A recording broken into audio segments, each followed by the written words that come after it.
All right, today we're going to put a Tacoma bumper from Rock Auto onto a Nissan Hardbody. The bumper looks like this guy. Pretty cheap, but I'm not going to be doing any serious towing on the back of this 97 Nissan. It comes with two arms that look like this. And you want them to be mounted with the two bolts that they have here, such that the arm itself is raised up a little, because it's going to go on either side of the two frame rails. One here and, oops, where's my finger? One here. One of the handy things about these rails is that these little lips that you see right here actually sit up on top of the inside of the frame rail, and so they allow you to set it up in there while you're doing whatever you need to do to mount it. There it is, dry fit onto the back, and you can see that our rail sits up underneath here, but you can see that there is not really any holes in the Nissan that match the holes on the frame rail. So we're gonna have to drill those. I assume that I'm gonna do one here, and then one, you can't really see all that well, one in here. And then this will just be open for, I'm assuming, wiring, something like that. So I'm gonna mark those real quick. But before I do that, I'm gonna make sure that this is nice and level. We're obviously going to have a little bit of adjustment as we put the bolts in and really torque them down. All right, as you can see, I'm using a jack here to just kind of adjust it into place where it needs to be. All right, we're going to call it good enough for a 97 Hardbody. All right, so I've got it butted all the way up to the frame support up here. That's as far as it's going to go, which is actually fine. It's almost perfect. I still have room for the gate to open. All right, so I'm gonna mark these two with my handy dandy paint pen here. All right, other side now. It's the driver's side over here. Oh no, I got paint on my work shoes. All right, there we go. There's another one. Great, perfect. All right, real quick, here's the holes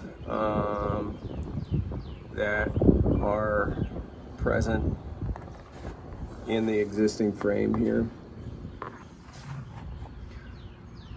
I think that I'm going to move that back one and then bolt it into that one instead.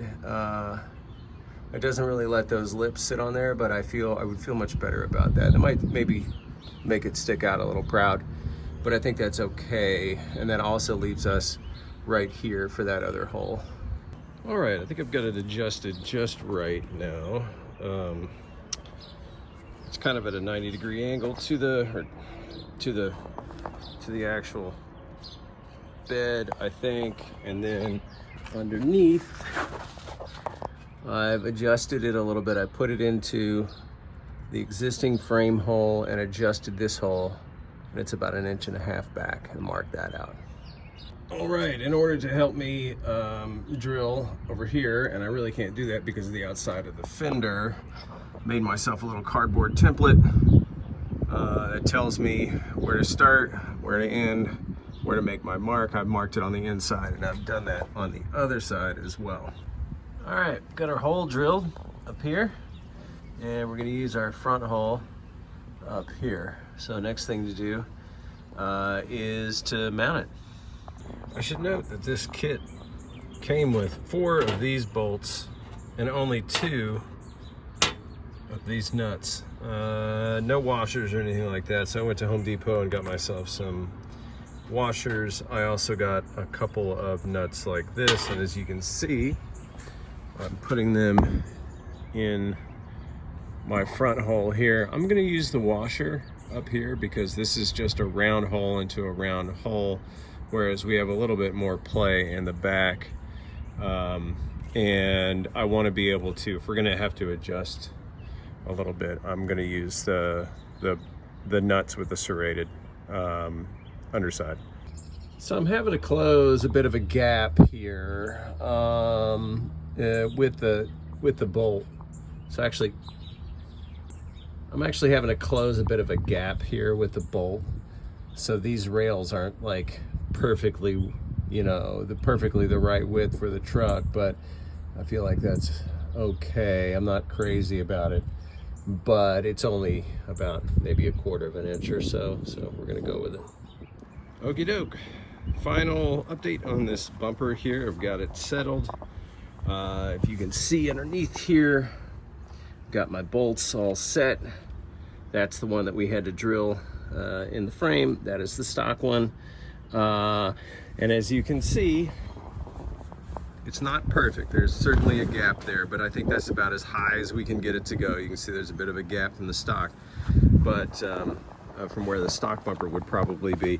But you can also see that gives us plenty of space, and we can still access the spare hole right here as well. So for 160 bucks, not bad.